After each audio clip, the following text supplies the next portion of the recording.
Buenos días, ¿qué tal estamos?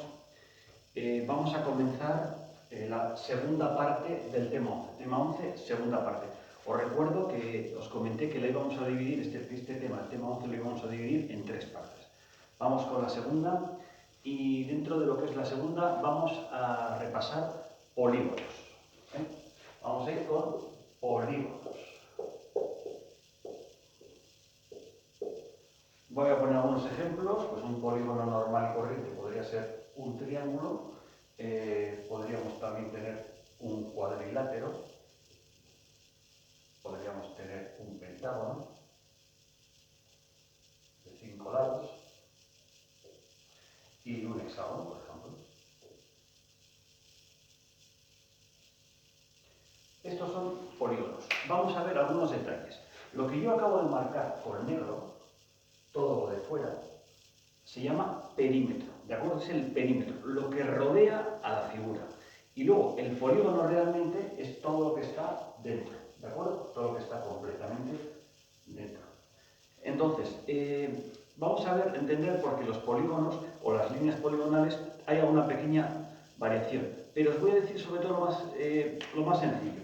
Por ejemplo, esto sería una línea poligonal, porque va formando diferentes ángulos, como podéis ver aquí, ¿no? En todos los sitios. Pero es una línea poligonal abierta, no acaba juntándose.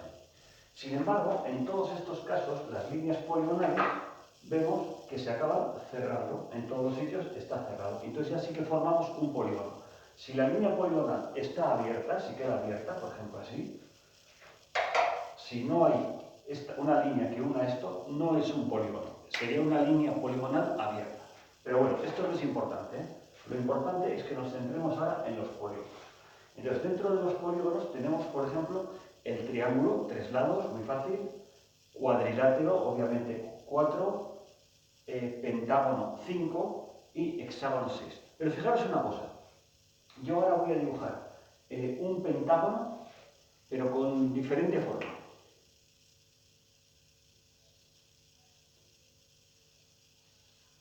¿Esto es un pentágono? Sí, porque tiene 5 lados. 1, 2, 3, 4 y 5. Por lo tanto es un pentágono, como este. La diferencia está en que este pentágono es un pentágono regular, ¿vale? Regular. Y esto va a suceder con estas figuras que digo. Regular se llama cuando tiene los lados y los ángulos iguales. Tiene sus lados iguales y todos sus ángulos son iguales. Yo lo he dibujado a mano, por lo tanto no está perfecto, pero sería así. El hexágono este lo mismo. Tiene 6 lados y son los lados iguales y sus ángulos iguales. No basta con que sea una de las dos cosas, ¿eh? No bastaría con que tenga los lados iguales y los ángulos no, y viceversa. Tiene que ser lados y ángulos iguales. Por eso, este de aquí que hemos dibujado tiene 5 lados, pero no es un pentágono regular. Es un pentágono, pero no regular. El triángulo es regular, porque he tratado de dibujar un triángulo equilátero. Este, por ejemplo, no sería regular, porque tiene todos sus ángulos iguales, de 90 grados, 90, 90, pero sus lados no son iguales. Sin embargo, si hubiera dibujado un cuadrado, el cuadrado sí es regular, tiene los 4 lados iguales y los ángulos iguales, ¿vale? No tiene más importancia. Ahora, os voy a decir otra de las curiosidades dentro de los polígonos, es que hay polígonos cóncavos y hay otros que son convexos. El polígono cóncavo es el que tiene un ángulo mayor de 180, ¿de acuerdo? Por lo tanto, no sería regular ni nada, pero un ángulo mayor de 180. Por ejemplo, podría ser esta figura.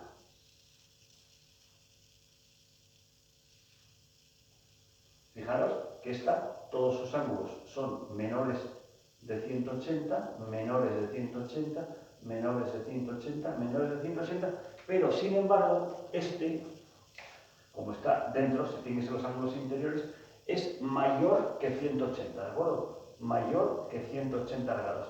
Por lo tanto, se llama cóncavo. Lo tenéis bien explicado en el libro, en un apartado de esos que dice ten en cuenta, ¿vale? Revisarlo ahí. Hay un ángulo que es mayor de 180. Con que haya uno, ya es suficiente, ¿vale? para que sea cóncavo.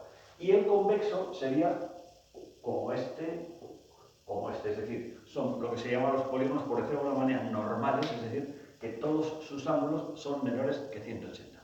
¿Vale? Esto es lo primero que vemos ahora. Vamos a ver ahora un poquito simetrías. Las simetrías son bastante fáciles.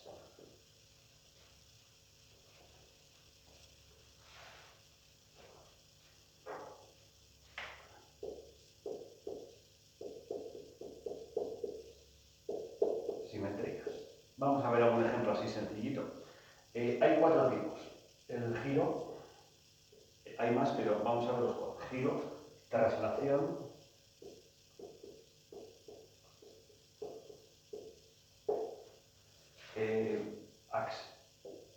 axial y especular.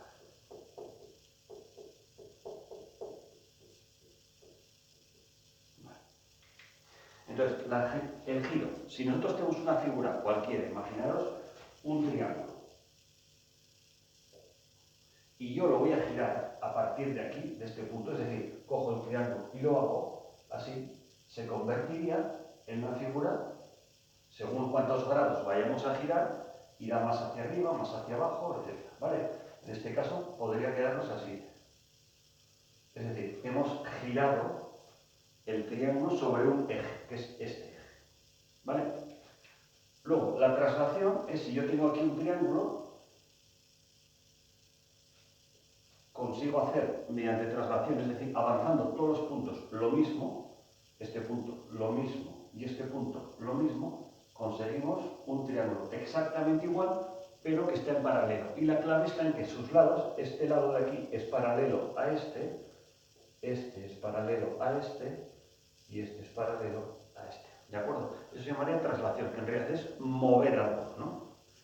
Luego tenemos la axial, que la axial es cuando algo se dobla sobre sí mismo. Como por ejemplo, si yo pongo las manos así y el eje de simetría sería este, juntando los dos dedos, al girar coincide. ¿De acuerdo? Esto sería. De tal forma que si yo, por ejemplo, tengo pues un triángulo y está sobre este eje, este es el eje de simetría, aquí habría otro triángulo. Si yo doblo, como he hecho antes con las manos, así, doblo estos dos triángulos, coincidirán también, ¿de acuerdo?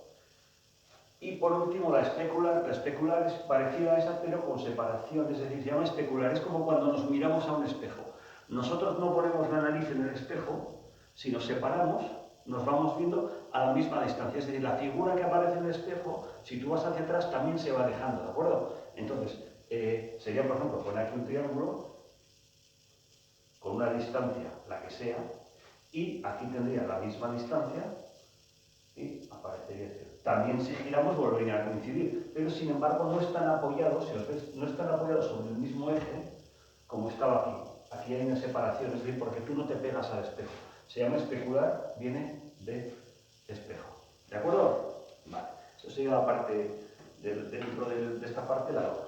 Y ahora vamos a ver cómo se calculan algunas áreas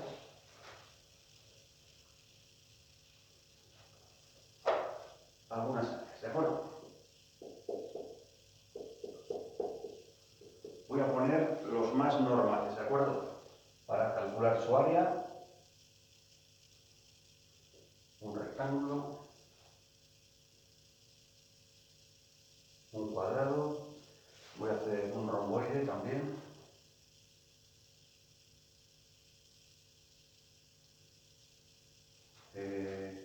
Un rombo.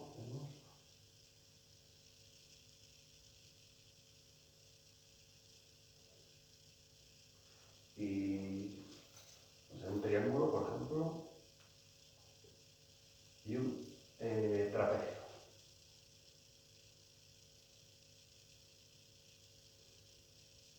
Vale.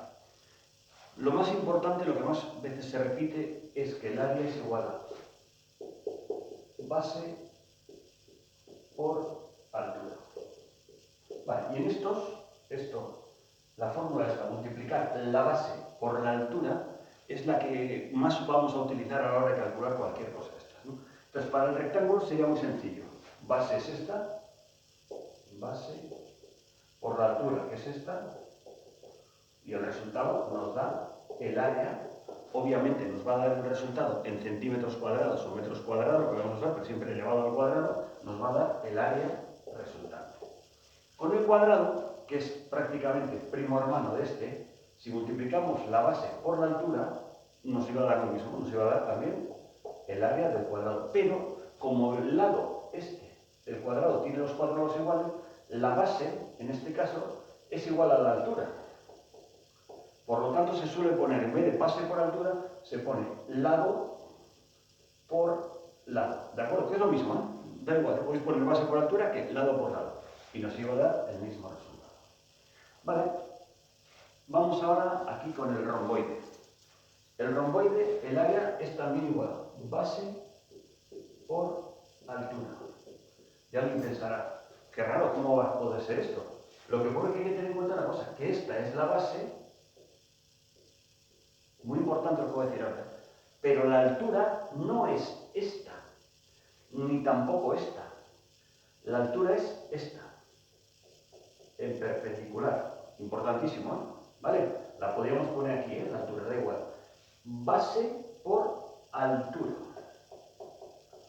Entonces, ¿qué ocurre? Que aunque tenga esa figura, si nosotros hacemos esto, va a ser igual que calcular el área de un rectángulo. ¿Por qué? Porque lo que sobra por aquí, si le quitamos este triangulito, lo podríamos colocar aquí y quedaría un rectángulo exactamente igual que este. ¿De acuerdo? Recortando esto y pegándolo aquí, nos daría una figura igual que la de arriba. ¿Lo entendéis, no? Base por altura. Vamos con el rombo. El rombo la fórmula es diagonal mayor. La diagonal mayor es esta. Por diagonal menor, que es esta, y todo ello dividido entre 2. ¿De acuerdo? Esa es la fórmula. Luego más adelante igual os explico otro método para calcular el área del rombo, que podría ser, os lo explico luego si lo tengo. Vamos con el triángulo. El triángulo es base, fijaros la cantidad de veces que se repite, por altura dividido entre 2. ¿Por qué lo dividimos entre 2? Porque mirad, yo tengo este triángulo, tengo que calcular su área. Entonces lo que hago es cojo otro triángulo exactamente igual, pero le doy la vuelta. Me copio uno de estos y le doy la vuelta y lo pongo aquí. Este es el nuevo triángulo que acabo de colocar. Fijaros que esta figura es muy similar a esta. ¿Cuál era la fórmula de esta? Base por altura.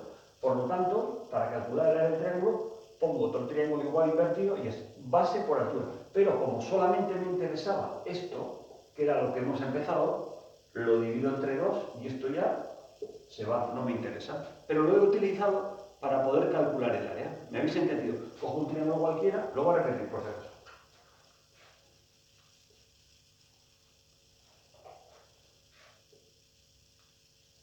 Yo puedo aplicar la fórmula tal cual. Cojo la base, que es esta, y lo multiplico por la altura.